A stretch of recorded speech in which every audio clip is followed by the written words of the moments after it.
Good afternoon. It is great to be with you all today. My name is Linnea Yundestead. I'm the Director of New Student and Family Programs here at Virginia Commonwealth University. And I want to thank you for joining us for our family webinar with student accessibility and educational opportunity. So I'm going to be turning things over in just a moment to a really good friend of mine who's going to help you figure out everything you need to know about how we create an accessible environment for our students here at VCU.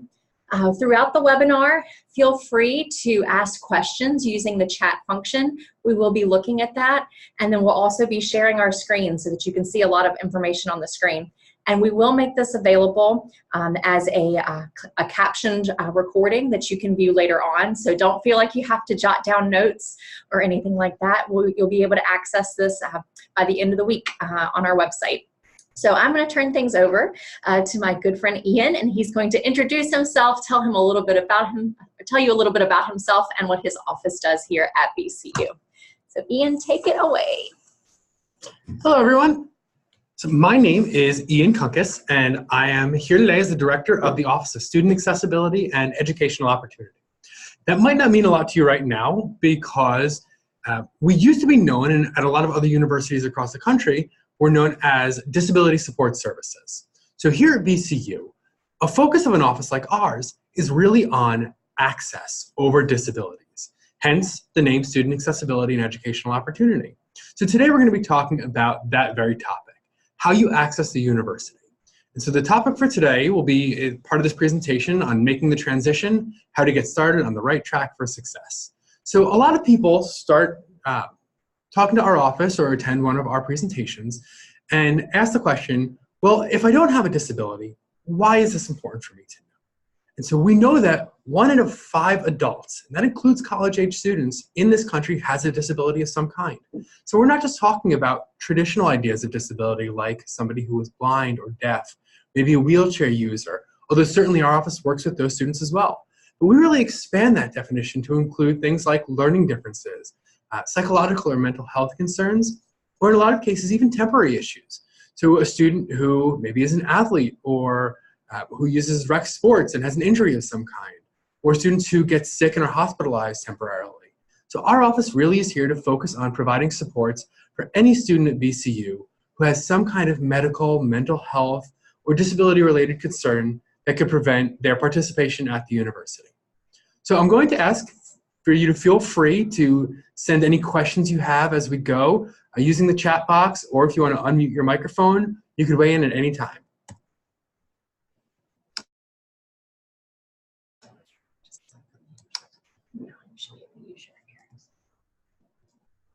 So for starters, the SEO team. So you might hear me refer to SEO throughout the day, and that's really the abbreviation for Student Accessibility and Educational Opportunity, which we recognize is a bit of a mouthful. Well, really, we're the office on campus that's going to work with students to discuss reasonable accommodations, different supports or services that a student with a disability, medical condition, a mental health concern, or other issues might need.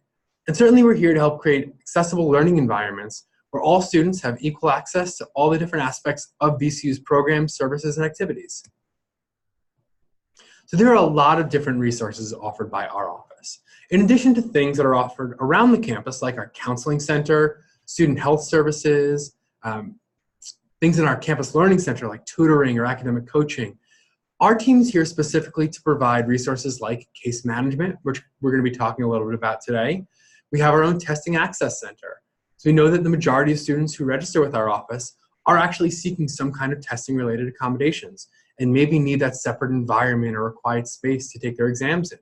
We run a neurodiversity group for our students with neurodifferences, so things like ADHD, autism, executive functioning disorders.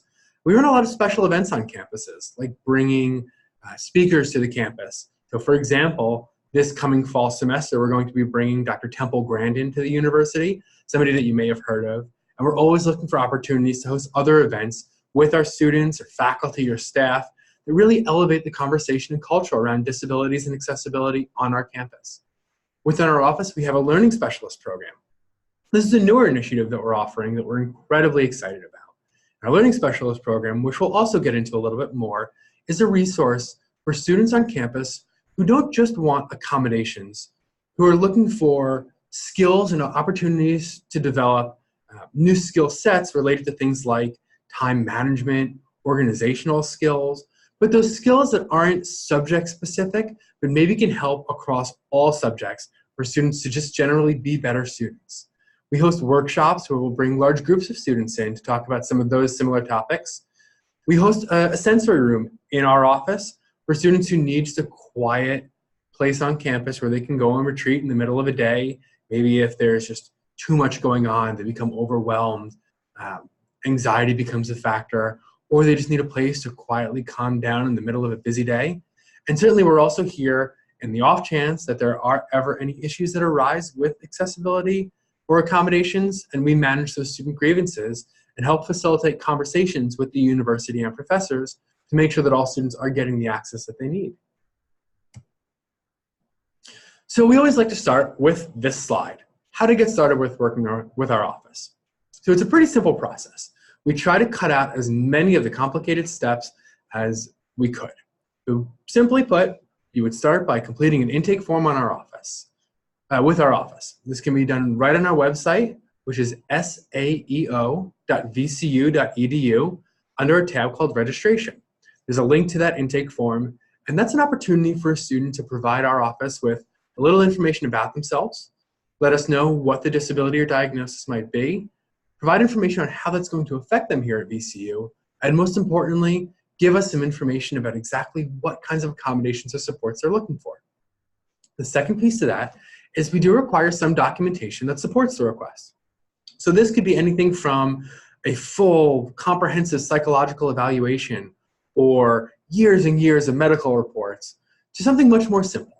We don't want to make documentation a barrier to you getting the services you need here at the university. So we accept things like letters from primary care providers or pediatricians, letters from a therapist, or our office even has forms that you can provide to a physician or a licensed professional that you or your child are working with. They could fill that out and bring it to our office. So to put that one quite simply, we're just looking for some information about the student from a diagnosing or treating professional to support the request. Once we have that information, we're going to reach out to the student and invite them in for an intake meeting. This intake meeting is their first opportunity to really meet with our team and have an in-depth conversation about what they're looking for here at VCU and how we can help. A lot of students come to the university with a really good idea of what they're looking for. Maybe they had an IEP or a 504 plan in high school, or maybe they've been working with a therapist or a doctor who's given them ideas about accommodations at the university. Or there are some students who are going through this process for the first time, maybe not even transitioning during that first freshman year.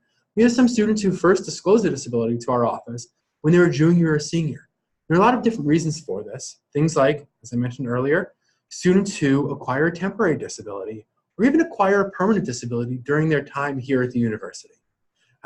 We know that during that 18 to 22-year-old period, the traditional college-age student, even into the early 20s, is a time when particularly mental health issues become more prevalent in an individual's life. So maybe the realization of some disability that you're acquiring as you become a little bit older is the reason why you reach out to our office. Whatever the reason or however long you've known about a diagnosis, during that intake meeting is when we're going to talk about exactly how we can support you. And so this is an important slide that I've always included in these conversations about transitioning to the university.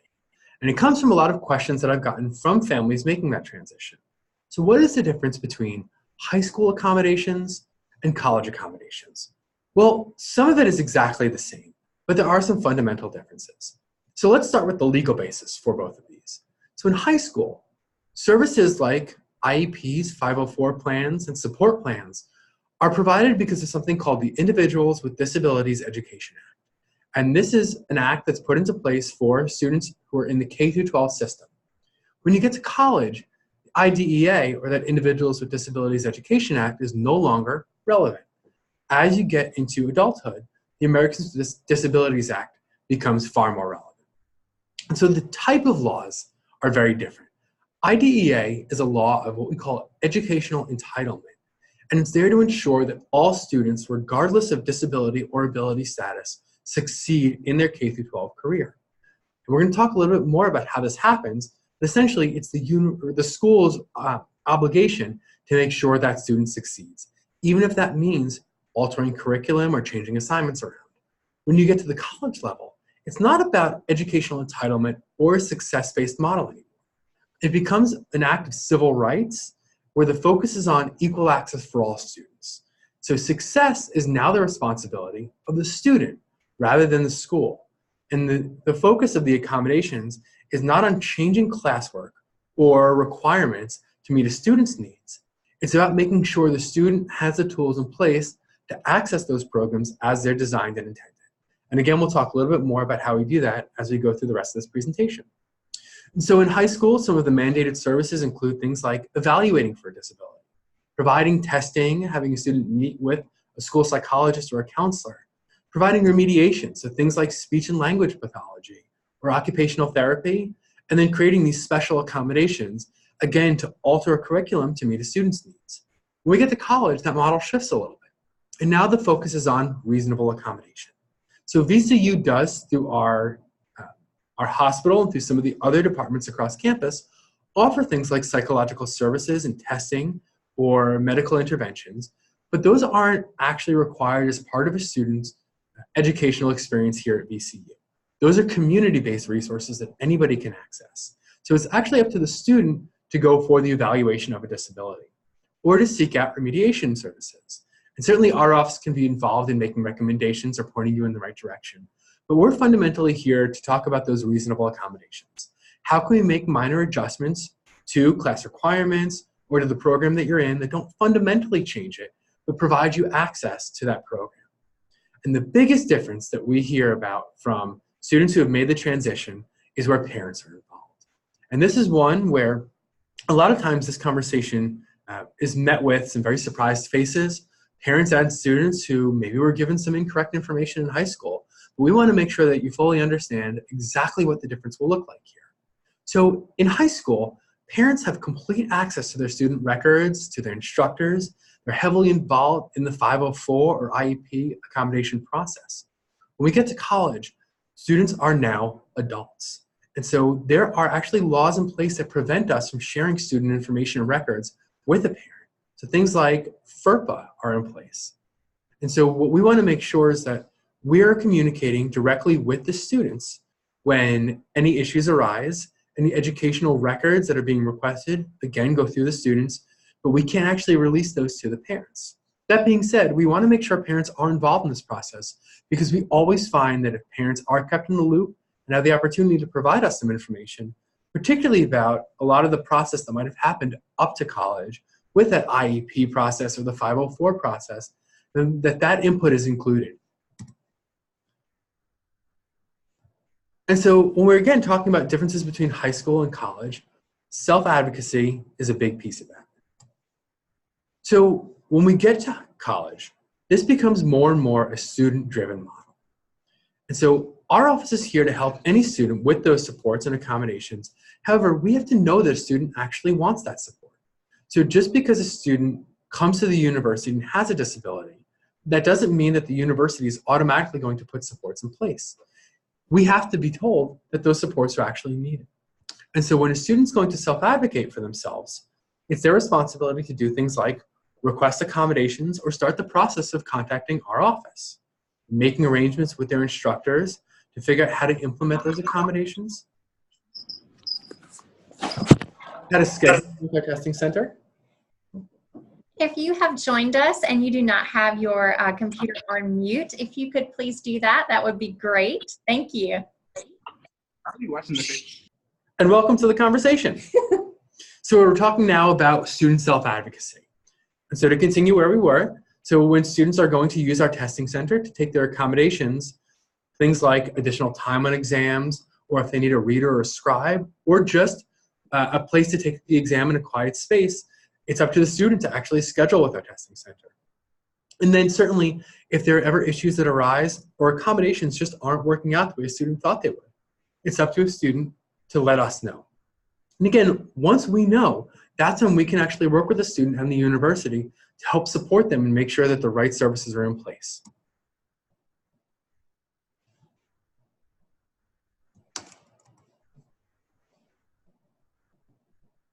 And so again, going back now to that parent involvement piece, we see a big shift from elementary school through middle and high school into college, where that self-advocacy of the student becomes far more important. So if we look at the first piece of the slide here, what we're seeing is who's involved in the accommodation process when we're in elementary school. So that green piece in the bottom that makes up almost half of that whole involvement is the parent's responsibility. We see the other big component there being the school's responsibility, with the student only being marginally responsible. And again, I think this makes sense because the student obviously is much younger and maybe doesn't know much about their disability or the supports that are available to them. That starts to shift a little bit as the student gets into middle school. In middle school, maybe they're getting more involved with those meetings, attending an IEP or a 504 meeting, or being able to voice for the first time what their needs might be. But again, fundamentally, it's a conversation between the school and the parents.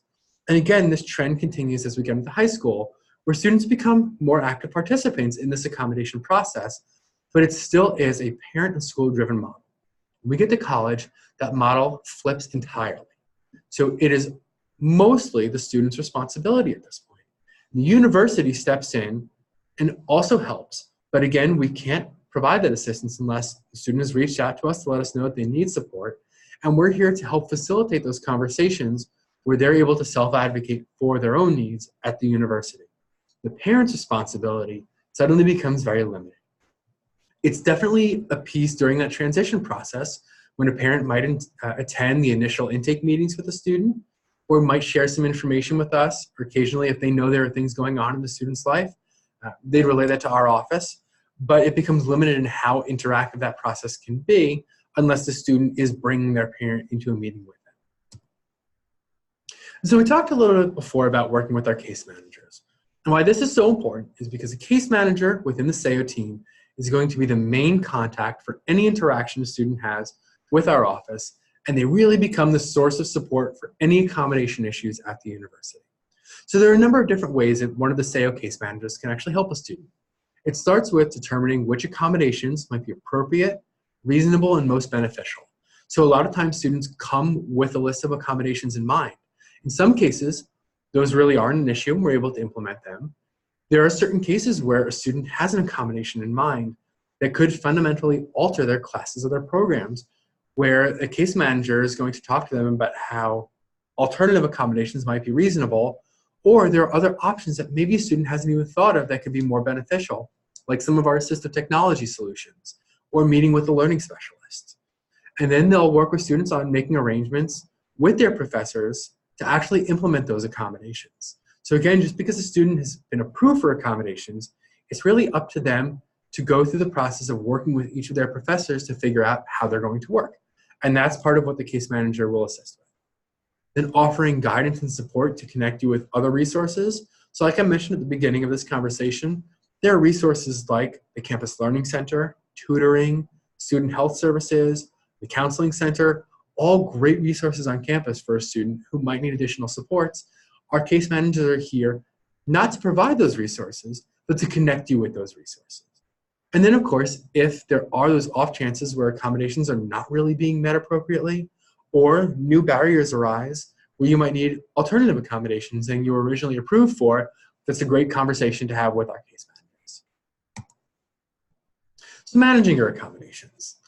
The accommodation process, especially that original intake, always results in what we call an accommodation letter. This would be the college version of what you might have considered an IEP or a 504 plan in high school. And so once a student has been approved for accommodations, on our website, they'll request a copy of their letter. It's a pretty simple process. If you are looking at our website right now, which again is saeo.vcu.edu, right in the center of that page, you'll see an icon that says Request Letters. All a student needs to do at the beginning of each school year is click on Request Letters, and they'd be generated a copy of that letter within typically four or so days. We usually try to make that turnaround 24 to 48 hours, but particularly if you're requesting it at the very beginning of a semester, along with several hundred other students who are requesting their letters, it could take a little bit longer. But we want to make sure that you have that letter so that you could then deliver a copy to all of your instructors. Some students decide that they want to send that accommodation letter via email to their professors. Some want to give it in person after they printed a copy.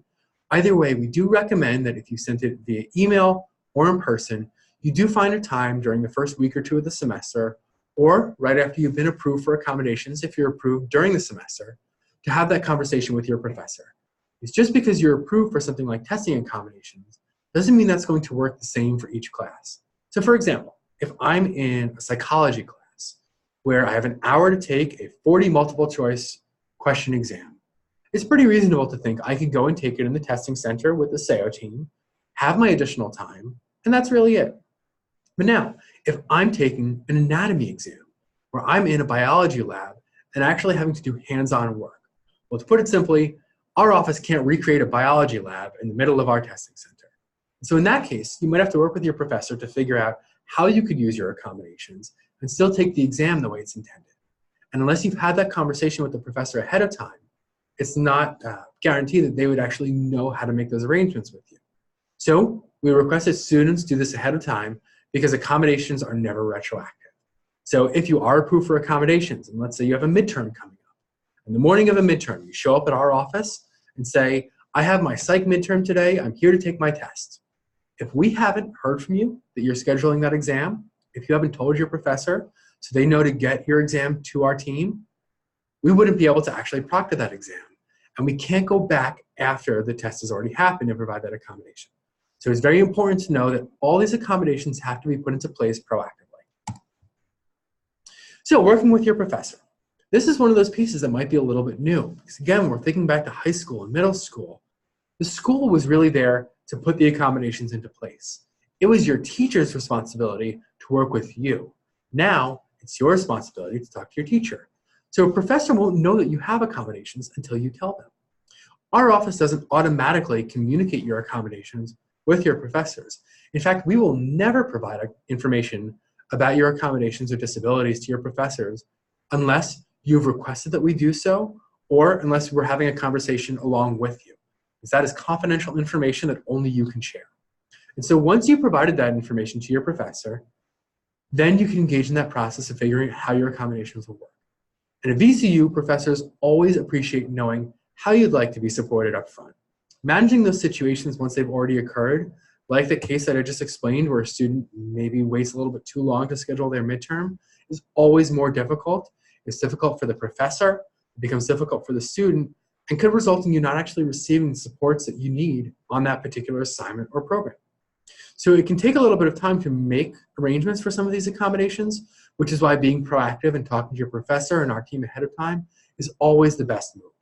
Even if you don't think you're necessarily going to use your accommodations, it's better to have that conversation on the front end, put the supports into place, and then let a professor or our team know, I actually don't think I'm going to need the accommodation for this assignment, as opposed to not putting your accommodations into place and then last minute saying, I'm actually going to need this right away, and there really isn't time to go ahead and make those arrangements.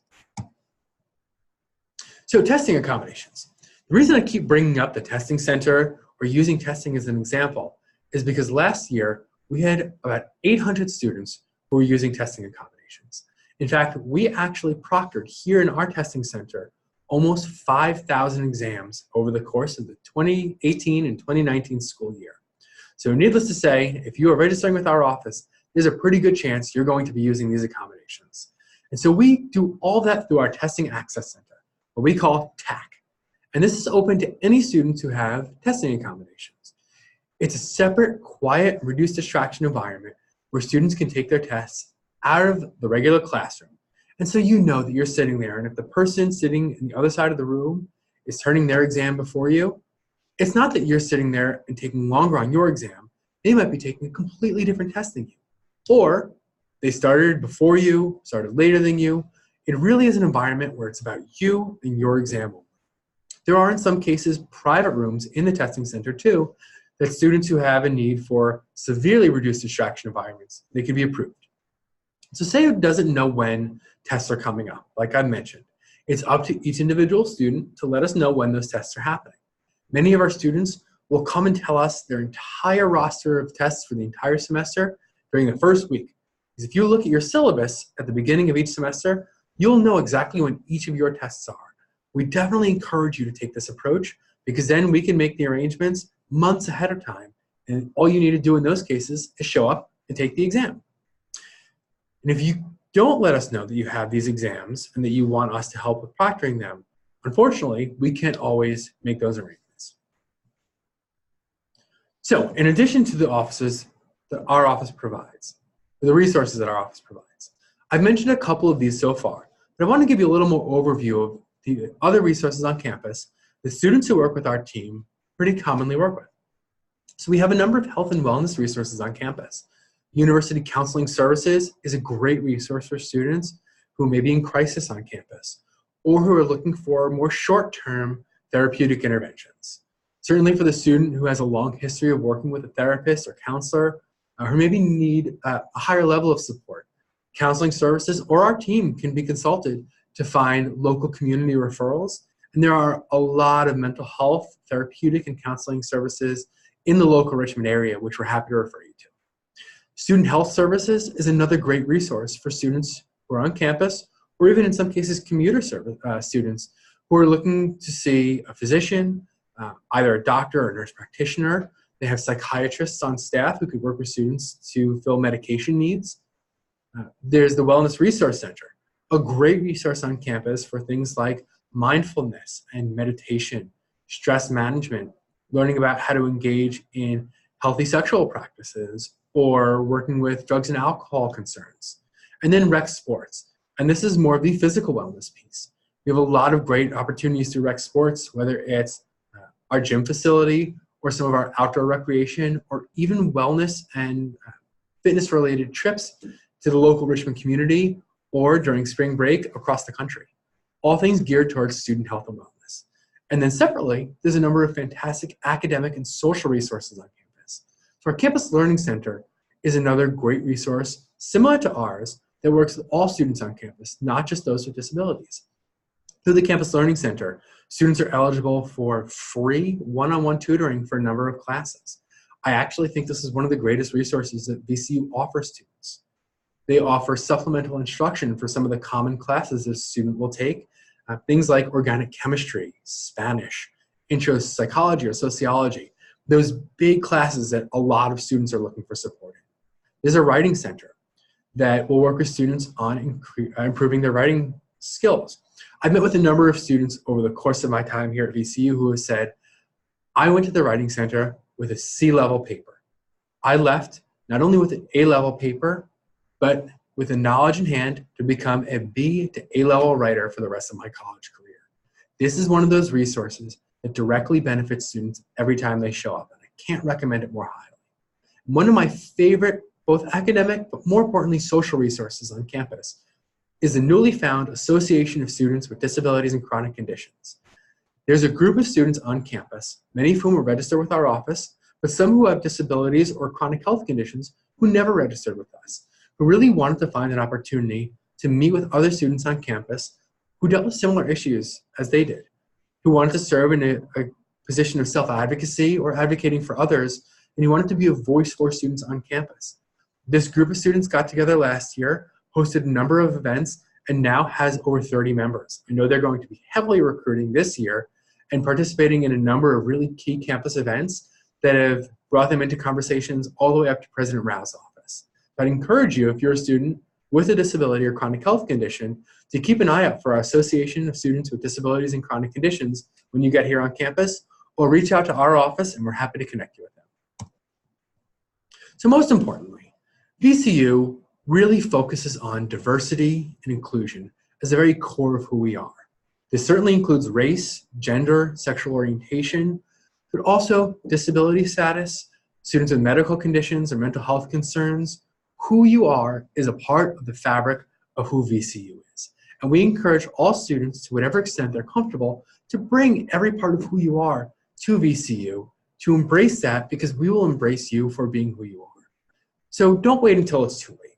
Come talk to us. Reach out to different offices on campus, whether that's a counseling center, different student affairs offices like the Office of Multicultural Student Affairs. Seek support from our Campus Learning Center, talk to student health services or counseling, but find the people on campus who might be here and in a position to provide you with the assistance you need so that you can make the most out of your time here at VCU.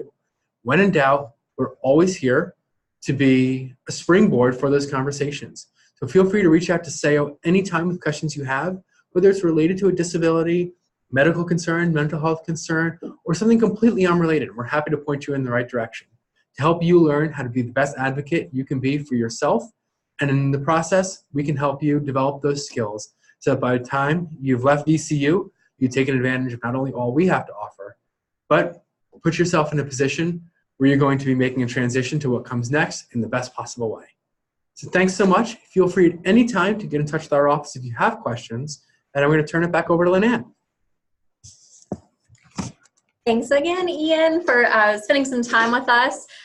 We will be posting this webinar on our website and also sharing it on the Facebook VCU Families page, as well as some contact information for Ian's office, the SAO office. And so if you do have additional follow-up questions, things that didn't get a chance to get addressed today, please feel free to reach out.